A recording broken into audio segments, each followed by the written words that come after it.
ذرائع کے مطابق وفاقی کابینہ نے پریکٹس اینڈ پروسیجر آرڈیننس کی منظوری دے دی۔ وفاقی کابینہ نے وزارت قانون و انصاف کی سرکولیشن سمری پر آرڈیننس کی منظوری دی ہے۔ ترمیمی آرڈیننس کے تحت کمیٹی کے کسی رکن کی عدم دستیابی پر چیف جسٹس کسی معزز جج کو کمیٹی کا رکن نامزد کر سکتے ہیں۔ ذرائع کے مطابق وفاقی کابینہ نے پریکٹس اینڈ پروسیجر آرڈیننس کی منظوری دے دی ہے۔ احتشام یوسف ہمارے ساتھ موجود ہیں، تفصیلات جانیں گے احتشام سے۔ بتائیے گا احتشام۔ جی دیکھیے، وزارت قانون و انصاف کی جانب سے سرکولیشن سمری کیبنٹ کے سامنے موو کی گئی تھی کہ سپریم کورٹ آف پاکستان کا جو پریکٹس اینڈ پروسیجر کمیٹی ہے، پریکٹس اینڈ پروسیجر بل ہے، اس میں ترمیمی آرڈیننس کی منظوری کے لیے سمری جاری کی گئی تھی، جس کی وفاقی کابینہ نے منظوری دے دی ہے اور اس کابینہ نے اس سمری کی منظوری سرکولیشن کے ذریعے سے دی ہے۔ اب پریکٹس اینڈ پروسیجر ایکٹ میں جو ترمیمی آرڈیننس ہے، اس کے تحت کمیٹی کے کسی بھی رکن کی عدم دستیابی پر چیف جسٹس آف پاکستان کسی بھی سپریم کورٹ کے معزز جج کو کمیٹی کا رکن نامزد کر سکتے ہیں۔ ترمیمی آرڈیننس سپریم کورٹ نے 11 اکتوبر 2023 کے فیصلے میں مذکورہ قانون کی دفعہ 5 کی ذیلی دفعہ 2 کو خلاف آئین قرار دیا تھا۔ آئین کے آرٹیکل 184 کی 3 کے تحت جاری حکم کے خلاف اپیل کا حق بھی آرڈیننس میں شامل کیا گیا ہے، جبکہ ترمیمی آرڈیننس 2024 کے نفاذ سے عدلیہ میں جو بھی کارروائی ہوگی، اس کا ٹرانسکرپٹ تیار ہوگا اور سپریم کورٹ ترمیمی آرڈیننس کے نفاذ سے عدالتی کارروائی لکھی جائے گی، جو کہ عوام کے لیے پبلک کے لیے دستیاب ہوگی۔ ذرائع کے مطابق وفاقی کابینہ نے پریکٹس اینڈ پروسیجر آرڈیننس کی منظوری دے دی۔ وفاقی کابینہ نے وزارت قانون و انصاف کی سرکولیشن سمری پر آرڈیننس کی منظوری دی ہے۔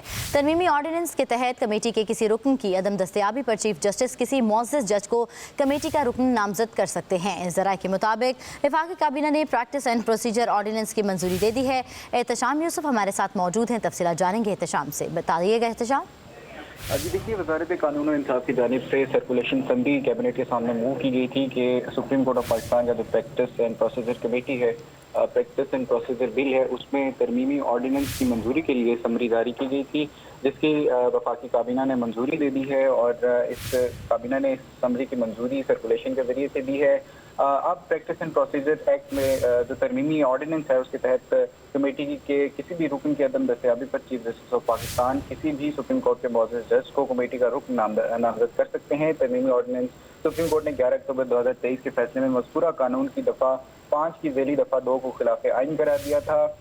آئین کے آرٹیکل 184 کی 3 کے تحت جاری حکم کے خلاف اپیل کا حق بھی آرڈیننس میں شامل کیا گیا ہے، جبکہ ترمیمی آرڈیننس 2024 کے نفاذ سے عدلیہ میں جو بھی کارروائی ہوگی، اس کا ٹرانسکرپٹ تیار ہوگا اور سپریم کورٹ ترمیمی آرڈیننس کے نفاذ سے عدالتی کارروائی لکھی جائے گی، جو کہ عوام کے لیے پبلک کے لیے دستیاب ہوگی۔ ذرائع کے مطابق وفاقی کابینہ نے پریکٹس اینڈ پروسیجر آرڈیننس کی منظوری دے دی۔ وفاقی کابینہ نے وزارت قانون و انصاف کی سرکولیشن سمری پر آرڈیننس کی منظوری دی ہے۔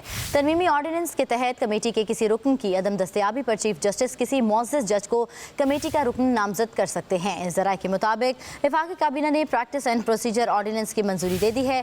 احتشام یوسف ہمارے ساتھ موجود ہیں، تفصیلات جانیں گے احتشام سے۔ بتائیے گا احتشام۔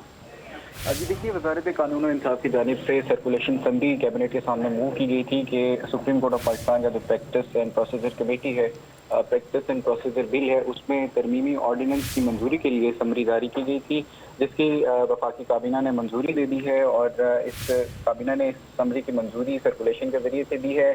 اب پریکٹس اینڈ پروسیجر ایکٹ میں جو ترمیمی آرڈیننس ہے، اس کے تحت کمیٹی کے کسی بھی رکن کی عدم دستیابی پر چیف جسٹس آف پاکستان کسی بھی سپریم کورٹ کے معزز جج کو کمیٹی کا رکن نامزد کر سکتے ہیں۔ ترمیمی آرڈیننس سپریم کورٹ نے 11 اکتوبر 2023 کے فیصلے میں مذکورہ قانون کی دفعہ 5 کی ذیلی دفعہ 2 کو خلاف آئین قرار دیا تھا۔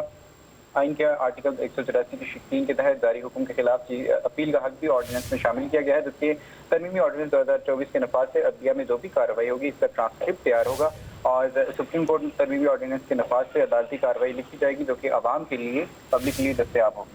ڈیجیٹل میڈیا کے اس تیز رفتار دور میں خبر وہی جو بر وقت اور جامع ہو، اب ہوں گی جدید دور سے ہم آہنگ۔ دنیا کی تمام اہم خبریں کبھی بھی کہیں بھی صرف ایک کلک کی دوری پر۔ خبریں ہوں گی صحت اور ٹیکنالوجی کی، آپ جان پائیں گے سیاست اور معیشت کی تازہ ترین صورتحال۔ پبلک نیوز ویب سائٹ کے ذریعے سب سے الگ، سب سے بڑی ٹیم کے ساتھ ہر خبر آپ تک بر وقت۔ www.publicnews.com